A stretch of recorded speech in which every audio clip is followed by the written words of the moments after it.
In this video, I'll take a look at continuation candlesticks. Now, this is a pretty broad topic, but I'm going to give you the 30,000 foot overview and give you an idea of what you may be looking for. Now, a continuation candlestick just shows that the market is very likely to continue the uptrend, the downtrend, depending on what you happen to have been in previously. And in this chart, you can see there's a lot of choppiness. There's a lot of back and forth type of action that we've seen day after day in the euro. And that being said, the impulsive move higher was started on this candle here. You can see certainly the uptrend started. However, you can see that we've also been beaten around several times after this candle. So as I zoom in, you can see that we went sideways and then this candle formed. This is a very impulsive candle, very long green candle, broke above resistance. It shows that there's continuing momentum in the market. Now, what many of you probably won't recognize is that there are a couple of hammers down here. And a hammer on a pullback is a continuation symbol. It shows that down in this area, with all of this noise here, the sellers tried to get involved. They couldn't continue to push the market lower. And as a result, we have turned right back around and continued to the upside.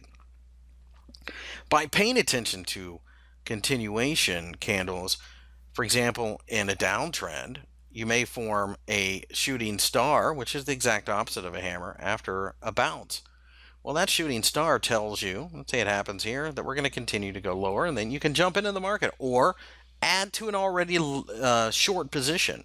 Obviously, the opposite works. So, for example, had you gotten in the market somewhere around here, you could add here, or you could recognize that the support and the uptrend that seems to be trying to form is being fought right here, and it looks very much like it is supported, and that is continuation. Most certainly this is an impulsive candle that shows continuation as well, and you can see we went much higher. With that being the case, it's likely that if you're just patient enough, you can find these patterns and these candlesticks out there to take advantage of.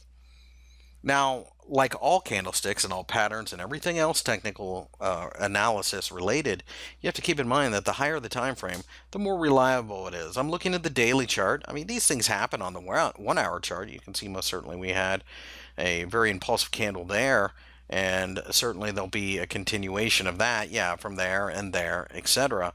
But really, at the end of the day, a 1 hour chart doesn't mean as much as a daily chart and a weekly chart, etc. So you have to keep that in mind. But these continuation candlesticks are very important because most of the time the markets will continue the trend, but it really comes down to timing, and these can give you an idea as to when they will do so.